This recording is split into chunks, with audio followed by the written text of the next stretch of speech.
नमस्कार, मैं मनीष स्वागत करता हूँ आपको अपने इस यूट्यूब चैनल पे।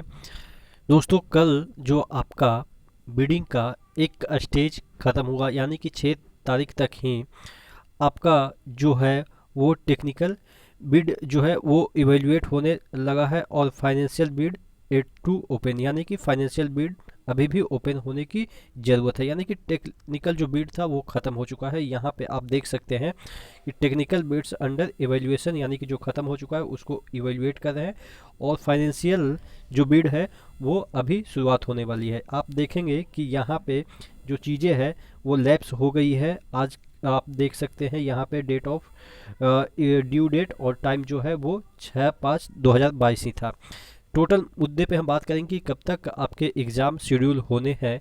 इससे पहले वीडियो शुरू हो, मैं आपको बता दूं कि अगर आप टेक्स्ट बुक का पास खरीदना चाहते हैं तो अभी डील ऑफ द मंथ चल रहा है, जिसके तहत आप 1 साल का पास में 10% का डिस्काउंट लेंगे अगर आप coupon code ER Manish use करते हैं। तो आप अगर लाइफ टाइम भी पास खरीदते हैं तो पर भी वहाँ पे आपको 10% का डिस्काउंट मिल रहा है।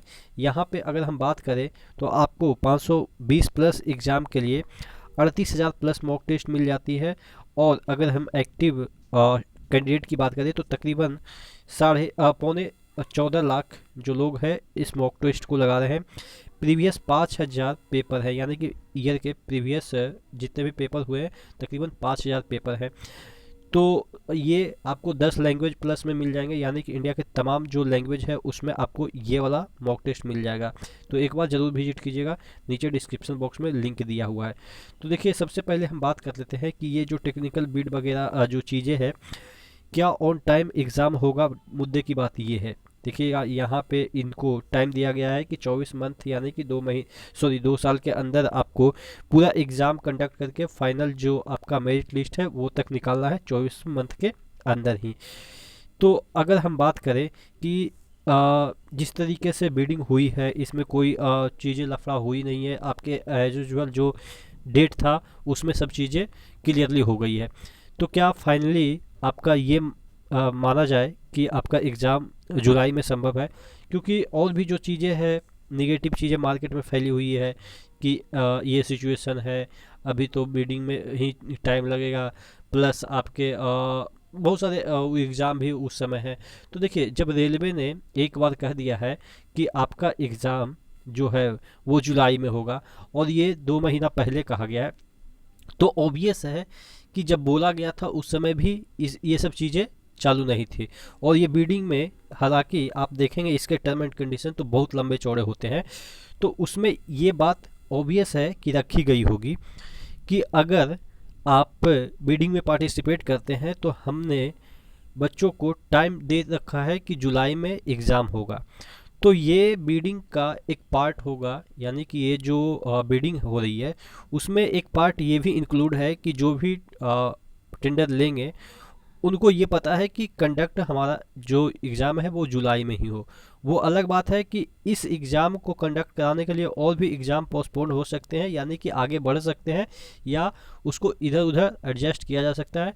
लेकिन ये एग्ज़ाम इतना आप कह सकते हैं कि हाइप क्रिएट कर चुका है, इतना लोगों के अटेंशन में आ चुका है कि इसको बढ़ाना मुझे नहीं लग रहा है कि सरकार उचित समझेगी।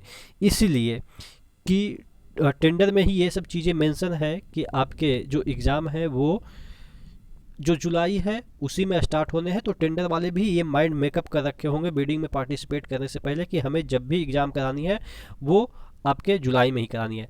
अगर इसी मेंटलिटी से TCS ने फॉर्म अप्लाई किया है, आप देखेंगे कि TCS ने भी इसमें बिडिंग में पार्टिसिपेट किया है, तो वो भी ये सोच रहा है कि हमें एनी हाउ जो एग्ज़ाम है वो आपके किस में कराने हैं, जुलाई में। तो उसके और भी अगर एग्ज़ाम जुलाई में हो रहे हों, शेड्यूल उसने कर रखा है, तो उसको आगे पीछे एडजस्ट कर सकता है।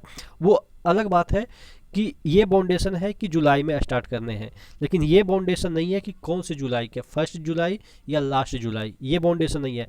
तो वो हो सकता है कि इस बात को फ़ायदा उठा ले कि शुरुआती में ना लेके लास्ट में ले जा सकता है। तो ये फ़ायदा उठा सकता है अगर चाहे कंपनियां तो। लेकिन जुलाई में एनी हाउ आपके एग्ज़ाम इसके हो गए ही, जो कि मुझे लगा। देखिए, इससे पहले और भी जो चीज़ें हैं जैसे कि आपके जो बहुत सारे ट्विटर हैंडल पे, फेसबुक पे ये सब जगह पे आपको रेलवे ने खुद ये बताया है कि जितने भी अफवाहें फैले हैं, जैसा पेपर वाले ने लिखा था एकदम से हेडिंग लगा के कि अभी तो बिडिंग भी नहीं हुई है, तो बिडिंग नहीं हुई है तो ये जो डेट है वो बढ़ सकती है। उसके 1 या 2 दिन के बाद रेलवे ने अपने जितने भी सोशल मीडिया साइट हैं उस पे ये क्लैरिफिकेशन दिया कि जो भी आपको ये खबर चला रहे हैं ये भ्रामक है, इससे आपको इधर उधर की बातों में नहीं भटकना है। आपके जो एग्ज़ाम है वो शेड्यूल है जुलाई में, तो जुलाई में ही होंगे।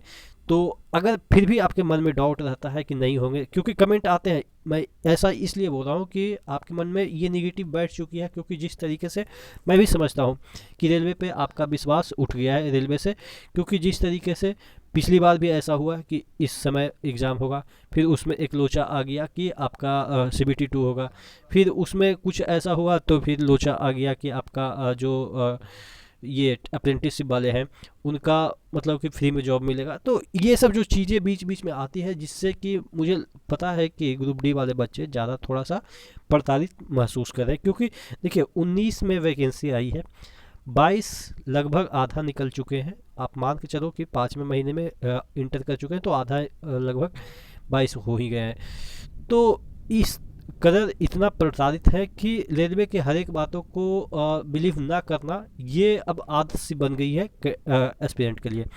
लेकिन मैं आपको ये अश्योर करता हूँ कि लगभग आप ये मान के चलो, लगभग क्या 100% ही मान के चलो, क्योंकि लगभग मैं इसलिए बोल रहा हूँ कि फ्यूचर का कोई बता नहीं सकता ना, मैं तो कोई वो नहीं हूँ भविष्य वक्ता कि फ्यूचर में क्या होगा।